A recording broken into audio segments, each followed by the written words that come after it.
if we go back to the 1970s, there's that economist Friedman who said the purpose of a business is to maximize profit.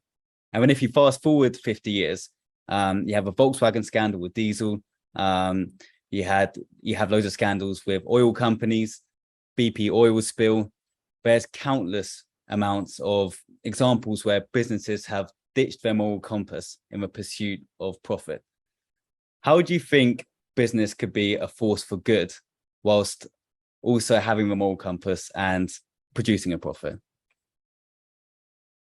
Yeah, I mean, so that Milton Friedman quote is now it's become quite popular actually, and I do think, just to be a little kind to Friedman, there's probably some nuance. He probably said it in a more nuanced way. There's probably some context to how he would have said that. I don't know because I wasn't there, but I imagine he was asked to comment about something very specific, and that was his response, and it happened to be a convenient response to the marketplace.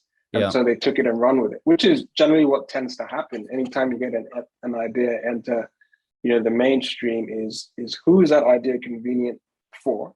And then how do we extrapolate what that idea is saying to extract maximum value from it?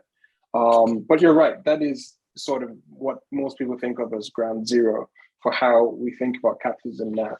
So the first thing I would say is that there have been times before when we've been able to run companies, run organizations, and think beyond profit. The idea that marketplace activity is synonymous with having to think this way, or at least that it has been, is just wrong.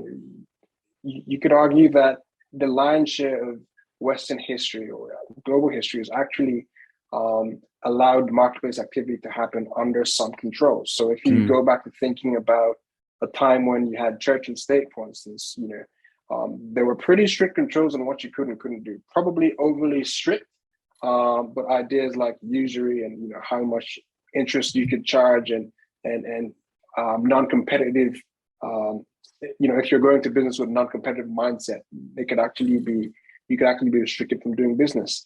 And so, for the lion's share of the last millennium, we have actually been able to do business with those controls in mind. This new type of, paradigm around business is actually exactly that. It's actually quite new. It's probably around, 50, 60 years, sort of coming into Friedman and then now. So it is possible to do because we've done it before, and business has been able to produce, more than just profit. The way forward, how you get there. So there's kind of two ways to look at it. One way is kind of where a lot of people put their energy now, which is regulation, which is let's make sure that we have some kind of framework to measure the externalities of a business. I have a couple of thoughts about that. One of those is that just measures the bad, and that puts business in the space of just being a do no harm tool in our arsenal or whatever. And I'd like to think that business can do much more than do no harm. So when you think of it just in terms of regulation, that's the risk that you run, that businesses just try to do the least bad that they can do. The other thing is regulation is as we know, it's just empirically hard to do en masse. You could fixate on one thing, carbon, let's say, and you can say, well, let's deal with carbon, and you can probably do a good job of that.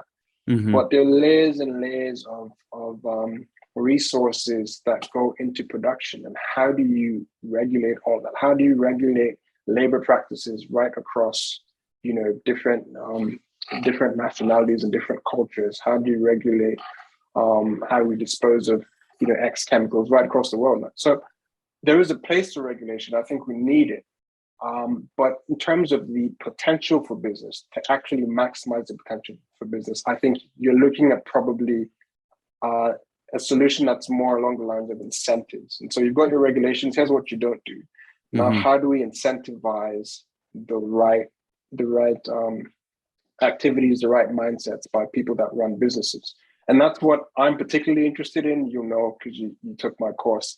Particularly interested in making sure that we're incentivizing business the right way, but secondly, that we've got stakeholders within a business that are more than just those that are interested in the profit. And so, particularly employee ownership is of interest because there you've got stakeholders who are employees who experience the business every day, who live in the communities that businesses operate in, who, if they're being paid badly, obviously, they've got a real local context for how the business is treating its employees. And so you're more likely to get what I call a complex response to how a business is acting versus, something that's more complicated like regulation. And there's lots of thinking going around along the lines of complexity.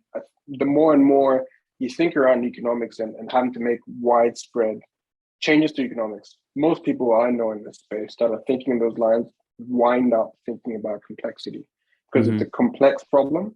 And to really solve it in a sustainable way, we need to change some of the kind of feedback loops that are present in the business ecosystem. One of those I just mentioned, in an employee ownership-based economy, for instance, that feedback loop would be between the employee and the managers. And you can have some really good information that then allows what action to be taken. Yeah, we'll explore employee ownership in just a bit. To finish off that quote from Friedman, he actually also said that the tax revenue raised from businesses to government, that should be used to tackle the negative externalities to offset the negative byproducts from business. Is it fair to say that failed? Yeah, I mean, that would never work. I mean, some of these externalities they're not externalities that can be reversed with a dollar spent. When we talk about greenhouse emissions, yeah, sure, there's technology being worked on to sort of sequester greenhouse gases and that sort of thing. And maybe there'll be a day where we can reverse that with some kind of spend. But there are a lot of these externalities where you just can't reverse that with tax dollars. How do you reverse the loss of community because of the operation of a business X in a certain part of the world? How do you reverse exploitative behavior in a mine in Congo? You just can't. You need to get it right from the start. And so I think Friedman, he's an economist, and I suppose you learn to sort of think about everything in terms of dollars and cents being a medium for exchange. And so why shouldn't we be able to exchange externalities like we can everything else? Unfortunately, you just can't. So that's where it's, I think there's a limitation. But also, again, I would add, as long as you're only talking about externalities, you're never actually thinking about the full potential of business to do good in the world.